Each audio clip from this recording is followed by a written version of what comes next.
The encounter the galaxy was at peace, at least on the surface, for years. Humans had fought against alien empires, some stronger, some stranger, but none as feared as the Zirith Empire. The Zirith were tall, powerful, and proud, and they ruled dozens of star systems with an iron hand. No one dared to speak against them. And certainly, no one dared to challenge their ruler, the alien queen, Sereth. Captain Daniel Cross had seen war. He had seen planets burn, ships explode, and friends vanish into the cold dark of space. But this mission was different. This time, he was not here to fight. He was here to speak. The Galactic Council had chosen him for a dangerous job to travel to the Zirith homeworld and negotiate a peace treaty. Daniel's ship entered orbit above Zirith Prime. The planet glowed with shades of green and gold, its atmosphere thick with strange clouds. Massive towers rose into the sky, each one carved with alien symbols. The city below looked alive, glowing streets, moving platforms, and creatures Daniel had never seen before. His shuttle landed near the royal palace, a structure so huge it seemed to touch the clouds. Guards in black armor stood like statues, their weapons glowing faintly. Daniel stepped out, keeping his face calm, though his heart pounded inside. The palace was quiet. The floor shone like glass, reflecting the massive throne at the far end of the hall. And on that throne sat Queen Sereth. She was taller than any human, her skin a pale silver blue that shimmered under the light. Her eyes were like molten gold, and her presence filled the room with an invisible pressure. She wore a crown of black metal and silver light. Every movement she made was slow and deliberate, as if she already knew she controlled the room. When Daniel approached, the queen's lips curved into a small smile. "So, this is the human they sent to speak with me," she said, her voice deep and smooth. "I expected more." "Sighs," she added, letting out a soft laugh. Daniel stopped a few steps away, meeting her eyes. "I came to talk about peace," he said simply. The queen tilted her head, her smile widening. "Peace between Zirith and humans. That is amusing," she said. Then she leaned forward slightly, her golden eyes narrowing. "Tell me, Captain, do humans often dream of the impossible?" Daniel kept his voice calm. "Sometimes, yes, but sometimes the impossible becomes real." Her laugh echoed through the hall. "You think you can change centuries of war with words? Or perhaps you hope to charm me," she teased. Then her tone turned sharper. "I have heard of your species' strange obsession with mixing bloodlines," she said.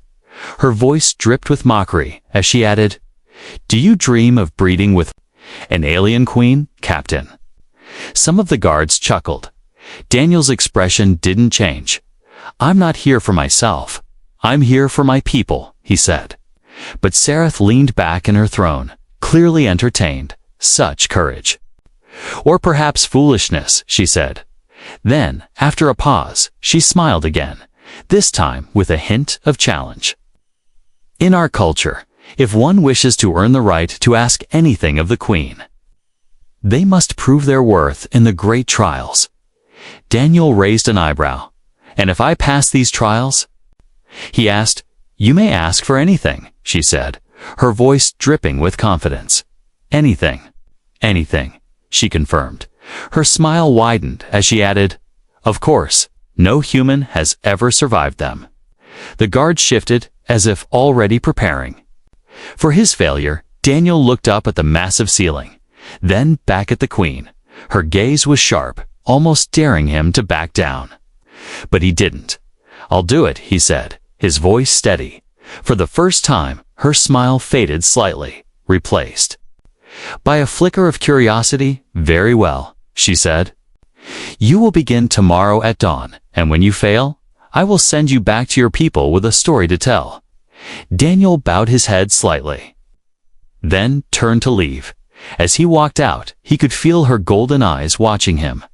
There was something in that look, a mix of amusement, challenge, and something else he couldn't quite name. Outside, the alien sun was setting, casting the city in deep shades of gold and crimson. Daniel took a deep breath. Tomorrow, he would face the great trials. Tomorrow, he would show them what it meant to be human. Far above, in her throne room, Queen Sereth sat in silence. Her laughter still lingered in the air. But deep inside, she felt a small, strange spark, a feeling she had not felt in years. She told herself it was only curiosity, but she could not ignore the thought that this human might be different. The great trials began. The alien sun rose slowly over Zyrith Prime, its golden light spilling across the towering spires of the capital city. The palace courtyard was already filled with noise, alien drums beating in rhythm, banners fluttering in the wind, and crowds gathering to watch. For the Zyrith people, the great trials were more than a test. They were a show, a tradition, and sometimes an execution in disguise.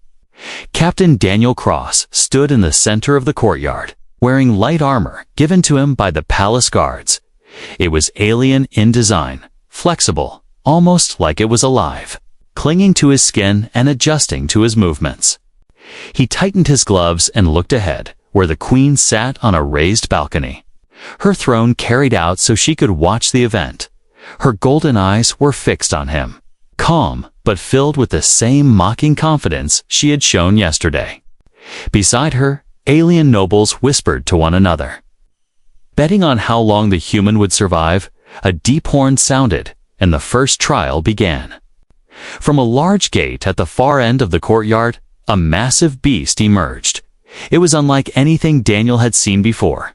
Its body covered in black, stone-like plates, its mouth lined with layers of razor-sharp teeth, and its 6 eyes glowing a dull red. The crowd roared with excitement. "This is the Korvik," the announcer's voice boomed. "Slayer of warriors, eater of cowards." Daniel didn't flinch. He had faced dangerous creatures before, but never in front of an entire alien empire. The beast charged, its claws ripping into the stone floor. Daniel sidestepped, rolling away as it smashed into the wall behind him. The crowd jeered, thinking he was only running. But Daniel had already seen a weakness, the soft joint between its neck plates. When the beast turned again, he sprinted forward, sliding under its massive head and jabbing his blade deep into that vulnerable spot. The creature let out a scream that shook the air, then collapsed, motionless. The courtyard went silent for a moment, then erupted in shouts and cheers. Even the queen raised an eyebrow, though her lips still curved in a faint smile. The second trial began almost immediately. This time, Daniel was led into a dark maze. The walls were high and smooth, impossible to climb. The announcer's voice echoed from above. "Inside this labyrinth lies the key of victory. But beware. Shadows walk these halls." Daniel moved carefully, the air thick with a strange metallic scent. Every few minutes, he heard faint scraping sounds.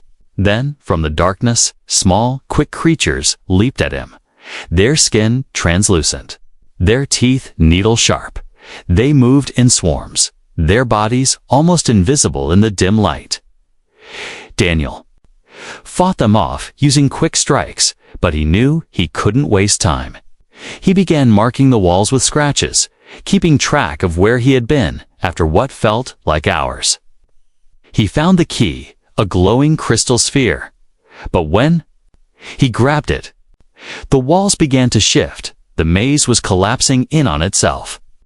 Daniel sprinted through the twisting corridors, the crystal clutched in his hand. He burst out into the courtyard just as the maze sealed shut behind him. The queen leaned forward, resting her chin on her hand. "You surprise me, human," she called out, her voice carrying over the noise of the crowd. "Perhaps you are not as fragile as I thought." Daniel gave a small bow, his breathing heavy but controlled. "I told you yesterday, Your Majesty," he said. "Sometimes the impossible becomes real." The third trial was unlike the others. It was not a battle of strength, but of mind. Daniel was led into a chamber filled with alien symbols and strange devices.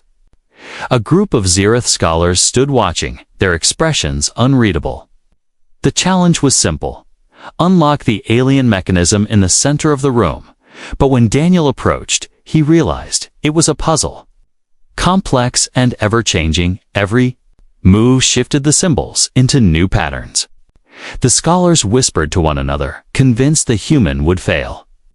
Daniel studied the patterns carefully, thinking back to his time in the fleet. He remembered similar logic puzzles used in code breaking. Slowly, he began to move the pieces, aligning shapes and colors until they matched a sequence he recognized.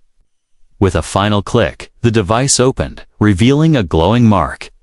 The scholars stared in silence, and one of them muttered, "Impossible," when Daniel returned to the courtyard. The crowd was no longer mocking him. Some of them even clapped, though others still doubted he could finish the rest.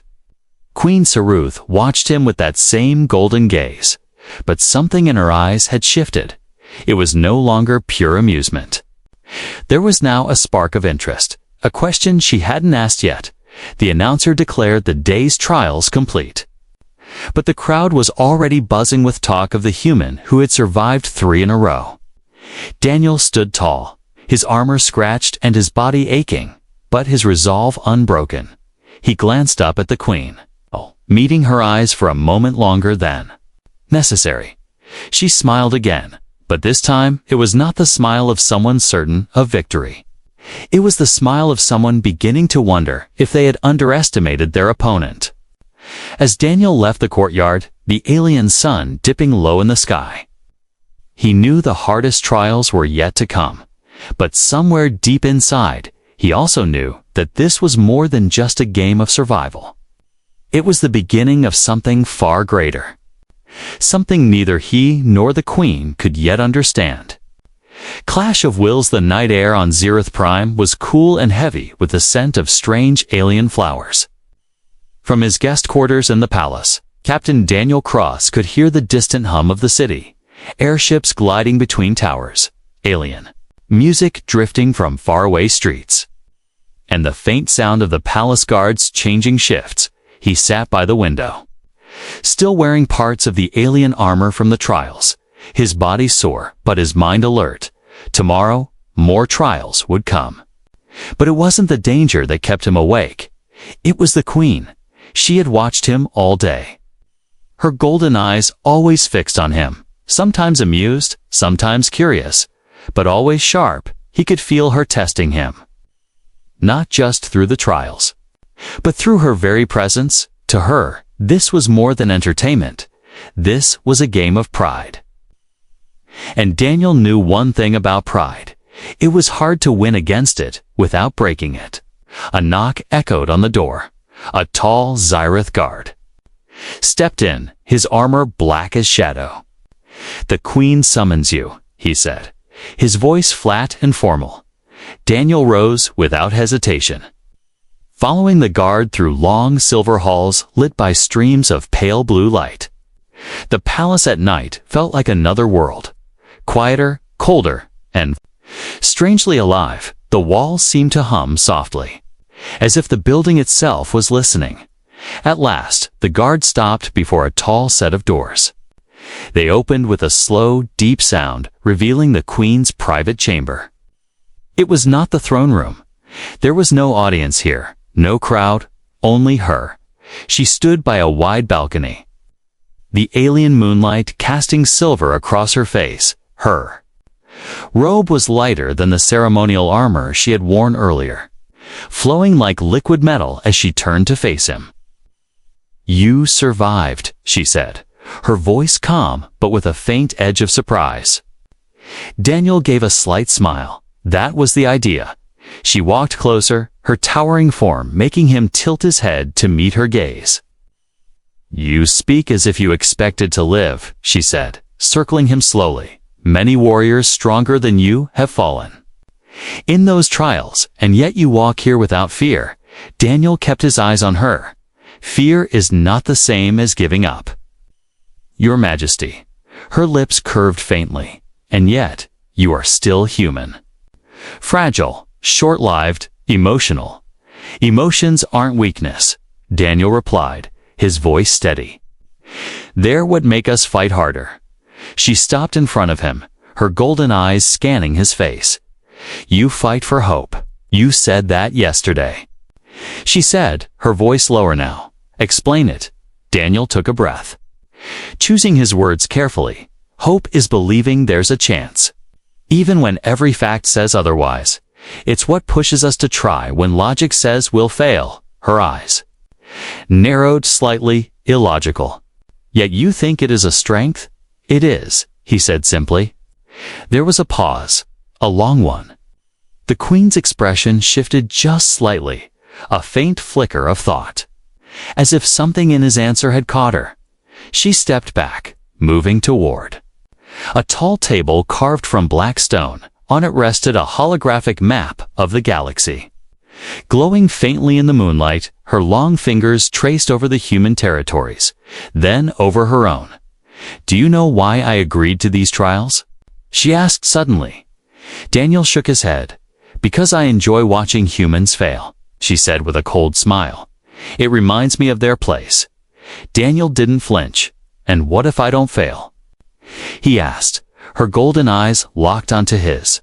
"Then you will force me to make a choice I do not wish to make," she said softly. The air between them felt heavier now, charged with something unspoken.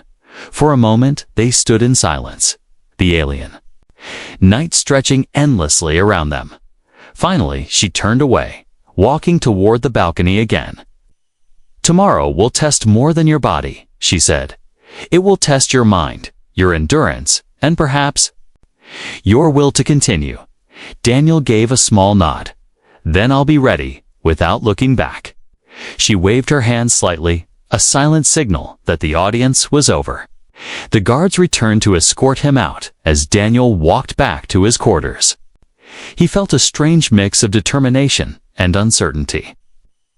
The Queen was still his opponent, still dangerous, still mocking his kind.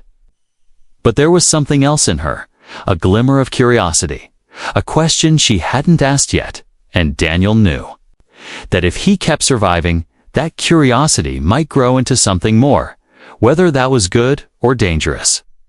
He didn't yet know. That night he lay in the alien bed, listening to the low hum of the palace walls somewhere far above in her private chamber. Queen Sereth stood alone on the balcony, her gaze fixed on the stars.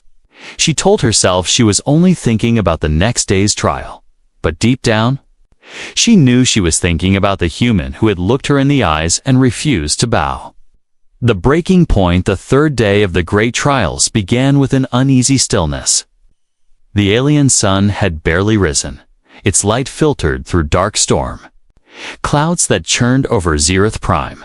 The air was heavy, charged with the scent of rain and the faint crackle of energy in the sky.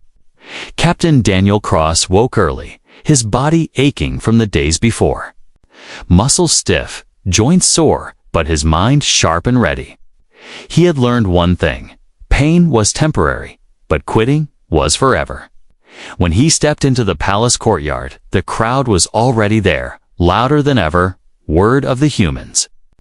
Victories had spread, and now the stands were full, not just of nobles, but common citizens, eager to see if the stranger could survive another day. Queen Sereth sat high above on her balcony, her golden eyes locked on him the moment he appeared. Her expression was unreadable, but her gaze never wavered. The announcer's voice thundered through the air. Today's trial will test the body to its breaking point, and the spirit beyond its limits. A massive gate opened, revealing a wide arena filled with jagged rock pillars, pools of boiling water, and shifting metal platforms that hovered and moved unpredictably. Daniel understood instantly. This was not just a fight. This was a survival gauntlet from the far end of the arena. A deep rumble shook the ground. Then they emerged. 3 creatures, each larger than an armored tank, their bodies a fusion of flesh and machine, their eyes burning with cold light. The first one charged. its legs pounding like war drums. Daniel rolled aside just in time, the force of its movement shaking the ground beneath him.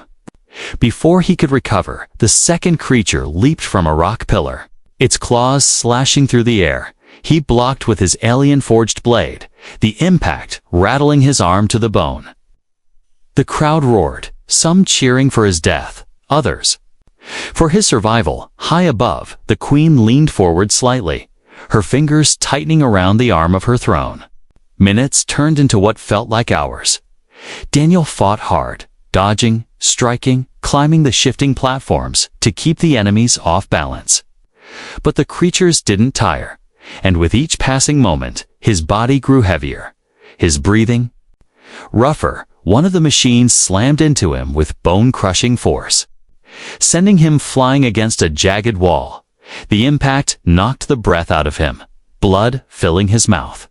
He lay there for a heartbeat too long, the world spinning around him. The crowd began to shout louder, sensing the human might finally fall. From her balcony, Queen Seraph's eyes narrowed. She didn't move, didn't speak, but the smallest tilt of her head sent a silent command to her guards. Hidden from the crowd, a cloaked figure stepped into the shadows at the edge of the arena. A palace agent carrying a weapon designed to distract the creatures without revealing the interference. As one of the beasts lunged for the killing blow, a small pulse of energy burst in front of its eyes, making it recoil in confusion. Daniel used the moment, dragging himself to his feet and forcing his legs to move. Pain burned through every muscle, but he pushed it down. He climbed a high pillar, baiting the creatures to follow. When they did, the platform shifted under their combined weight, tilting toward one of the boiling pools below. Daniel leaped clear as all three toppled into the steaming water, their roars echoing as the heat and machinery tore them apart. The arena fell silent. Except for Daniel's labored breathing, he stood there, swaying slightly, blood dripping from a cut over his eye. Then, slowly, the crowd erupted in wild cheers. Even those who had bet against him now shouted his name. From above, Queen Seraph's lips curved, not into mockery this time, but into something else. Something almost like approval. But she knew the next trial would be even worse if he survived that. It would no longer be a question of skill or luck. It would be a question of what he truly meant to her. And that thought unsettled her more than she wanted to admit. As Daniel left the arena, he felt the weight of dozens of alien eyes on him. Some saw him as a hero, some as a threat, but he didn't care. He only knew that each trial brought him closer to winning, and closer to understanding the queen herself, far above in her chamber. Seraph dismissed her advisors early. When she was alone, she stood before the balcony, staring into the distance. The human had pushed himself to the very edge today, and yet he had not broken. She told herself it was just determination, but deep down, a dangerous question was forming, one she could no longer laugh away. The unexpected bond at the palace was quieter that night, but it was not the peace of rest. It was the heavy, expectant silence that came before something important. Captain Daniel Cross sat in his quarters, his hands still trembling from the pain of the last trial. He had washed away the blood, changed into clean clothes. But the aches in his body refused to fade. Every movement reminded him of the boiling pools, the steel claws, the crushing impact. Of the creatures, he should have been thinking about the next challenge, but his mind kept drifting to the queen. Queen Seraph had watched him with a different expression today. Her gaze was still sharp, still powerful, but there had been no mockery in her eyes when he looked up at her after the victory. Instead, he thought he saw something else, curiosity, maybe respect, though she would never admit it. And for reasons he couldn't explain, he wanted to understand that look. A knock came at the door. It was not a guard this time, but a palace attendant. "The queen requests your presence," the voice said politely. Daniel stood, ignoring the dull throb in his legs, and followed the attendant through the dim corridors. The palace felt different at night, the glowing walls pulsing like a heartbeat. The air filled with the faint hum of hidden machinery. Finally, the doors ahead opened into a wide garden under a glass dome. It was unlike anything Daniel had seen. Tall alien trees with silver leaves swayed gently, glowing flowers drifted in the air like living lanterns, and streams of blue water flowed over black stone paths. In the center, under the moonlight shining through the dome, stood Queen Sereth. She was not in her ceremonial armor tonight. Instead, she wore a long flowing robe, its fabric shimmering like liquid starlight when she turned to face him. Her golden eyes caught the light and seemed to burn softly. "You walk into my garden without fear," she said, her voice calm. "Should I be afraid?" Daniel asked, his tone even. "Most who stand here with me are not your allies," she replied, moving toward him slowly. "But you are not like most." They walked together along the path, her towering form casting a long shadow beside his. For a while neither spoke, only the quiet sound of water and the rustling of silver leaves filled the air. Finally, Sereth broke the silence. "You could have asked for wealth, for land, even for power," she said, "and yet you risk your life without knowing if your people will even honor your sacrifice." Daniel looked at her. I'm here to change something." "Change," she repeated softly, as if testing the word on her tongue. "My people do not change. Human, we adapt when we must, but we do not bend to the will of others." "Maybe," he said, "but even the strongest stone changes shape when the river keeps flowing." She stopped walking, turning to face him fully for a long moment. Her eyes searched his face, as if looking for weakness or falsehood. "You speak like someone who has lost much," she said quietly. Daniel's gaze hardened. "I have, but loss is what teaches you the value of what's left." Her golden eyes flickered, just for a second, as if his words had touched something buried deep. They continued walking until they reached a tall black obelisk at the edge of the garden. Strange alien runes glowed faintly on its surface. "This is a monument to my ancestors," she said, her voice lower now. "Warriors, rulers, conquerors, none of them ever allowed themselves to be vulnerable." She hesitated slightly before adding, "You confuse me, human. You fight like a warrior, but you speak like someone who wants peace." Daniel smiled faintly, maybe because peace is worth fighting for. Her eyes held his for a long moment, and the garden seemed to grow even quieter somewhere beyond the glass dome. The alien moon shifted, casting a softer light over them in that silence. Something subtle changed. The air between them was no longer just tense with rivalry. It carried something warmer, something dangerous. Sereth turned away first, breaking the moment. "Tomorrow will be the trial of choice," she said. "It is the hardest of all, because you will not only fight your enemies, you will fight yourself." Daniel nodded, knowing she meant more than she was saying. As the attendant came to lead him away, he looked back one last time. The queen still stood by the obelisk. Watching him leave, her face was calm, but her mind was not. She told herself that this human was still just a challenger in her trials, but deep inside, she already knew that he was becoming something else, a question she did not yet have the answer to. The impossible happens. The morning after the trial of choice began with an uneasy sky. Dark clouds rolled over Zyrith Prime, flashes of distant lightning painting the horizon. The air felt heavy, like the world itself was holding its breath in the palace. The mood was no lighter. Whispers spread through the halls. The human had passed every trial, even the trial of choice, where he had been forced to choose between his own safety and saving strangers. And he had chosen the strangers. It was an act of selflessness. The Zyrith people were not used to seeing. It unsettled them. And it unsettled their queen even more. Queen Sereth stood in her private chamber, her hands resting on the cold stone railing of her balcony. Her golden eyes watched the city below, but her mind was far away. She had mocked this human when he first arrived. She had laughed at his ideals, his talk of hope and change. Yet now, she could no longer laugh. He had endured trials that should have killed him.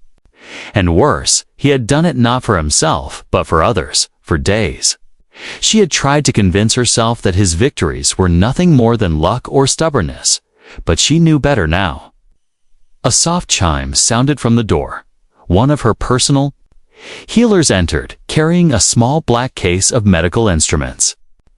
"My queen," the healer said, bowing. "You requested a health scan after the last trial." Sareth nodded and allowed the scan to begin. The process was quick. Beams of soft blue light swept over her tall frame, mapping every cell. When it was done, the healer's hands hesitated over the results. The silence stretched too long. Sareth's voice hardened. "Speak." "My queen," the healer said slowly. "There is something unusual. The scan shows new genetic activity, something that should not be possible." Sareth's eyes narrowed. "Explain." The healer's voice lowered to a whisper. "You are with child, and the child is part human." The room seemed to fall silent. For a moment, Sareth did not speak. Her golden eyes were fixed on the healer. But her mind was reeling. Her species and humans were biologically incompatible. It was a fact written into the oldest records of both civilizations. Yet here she was, standing with proof that something impossible had happened. She dismissed the healer with a wave of her hand. Her voice cold and sharp. "Tell no one," she ordered. Not a single word when the healer was gone. Sareth paced the length of her chamber. Her thoughts were a storm. Confusion, disbelief, anger, and something else she could not name. How? Why? And above all, what did this mean for her? For her empire? For him? She sent for Daniel. When he arrived, he looked tired but unbroken. There was a fresh bandage on his arm from the last trial and a small cut on his cheek. He bowed slightly. "You called for?" "Me, your majesty." Sareth studied him for a long moment before speaking. "You have done the impossible again, human," she said, her tone unreadable. Daniel tilted his head slightly. "What do you mean?" She took a step closer, her gaze piercing. "You have left a mark on my people. And on me," she said, her voice lower now. "There are consequences to what has happened here." Daniel didn't fully understand, but he could feel the weight in her voice. "You're talking about the trials?" he asked. Her eyes narrowed. "No. I am talking about something far greater." For a heartbeat, it seemed like she might tell him everything. But instead, she turned away, walking toward the balcony. "There will be time for truth later," she said. "But know this, your presence here has changed more than you realize." Daniel wanted to press her, but something in her voice told him to wait. He left the chamber with more questions than answers. And as the door closed behind him, Sareth remained still, her hands resting against the cold railing. The storm outside had begun to break, but inside her, a storm far more dangerous was only beginning. She had mocked the idea of being with a human. She had laughed at it, and now she carried proof that the impossible had become real. The thought shook her to her core for the first time in years. Queen Sareth felt truly uncertain of her own future. A new future. The storm over Zyrith Prime had passed, but the air in the palace was heavier than ever. For days, Queen Sareth had kept her secret close, speaking to no one, not even Daniel. She carried herself with the same pride and authority as always, but deep inside, she felt a constant awareness of the life growing within her. A life that should not exist, a life that would change everything. In the great council chamber, the highest nobles of the Zyrith Empire gathered. They spoke in sharp voices about the human survival, about the rumors spreading through the streets. Some called for his exile, others demanded his execution. "He has weakened the honor of the trials," one noble hissed, but Sareth scolded. I silenced the room with a single glance. The trials were made to test strength, will, and spirit, she said firmly. And this human has shown all three, more than most of you ever have. There were whispers, anger, disbelief, but no one dared speak against her directly. Daniel stood at the side of the room, silent but unflinching. He knew something had shifted. Her voice carried not just the weight of a ruler defending her decision, but the unspoken will of someone with a personal stake. When the council was dismissed, Sereth summoned Daniel to her private chambers. The moment the doors closed, her composure changed. She stepped closer, her voice low but steady. "There is something you must know," she said. Daniel studied her expression, sensing the gravity in her tone. "What is it?"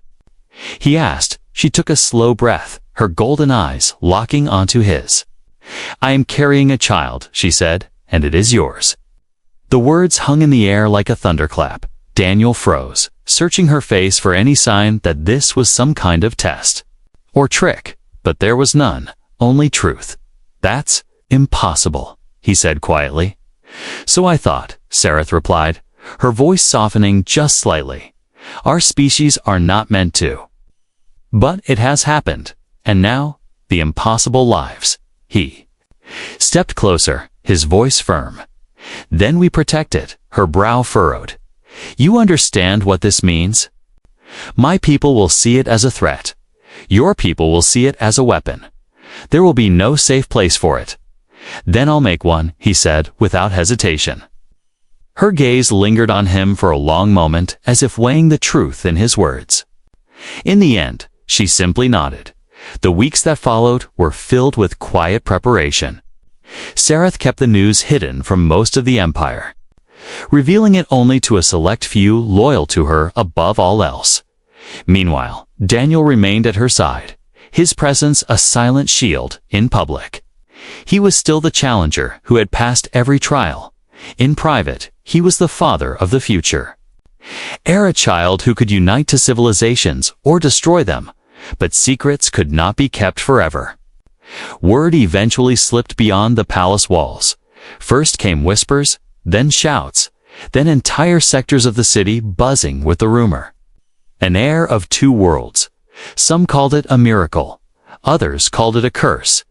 Tensions grew, and the threat of violence spread through the streets. Sereth stood on the highest balcony of the palace, looking down at the restless city. Daniel joined her, his eyes scanning the horizon. "They will come for us," she said. "Let them try." He replied, "You speak like a warrior," she said with a faint smile. "I am one," he answered. "But I'm also a father now, for the first time." In her reign, Sereth felt something she had never allowed herself to feel: hope. Not the distant, cold hope of victory in war, but the warm, dangerous hope of building something new. She knew it would not be easy. The road ahead was filled with enemies, both in the shadows and in plain sight. But she also knew that for the first time she was not walking it alone. The galaxy would not be the same after this. An heir with the strength of the Zyrith and the heart of humanity would change everything. And though war might come, though alliances might break, the bond between them, forged in trials, sealed in defiance, would endure high above the capital. The twin moons of Zyrith Prime rose together, casting silver light over the balcony. Sereth and Daniel stood side by side, the queen and the human, not enemies, not rivals, but something far more dangerous to the old order. They were the beginning of a new future, and the galaxy was already holding its breath.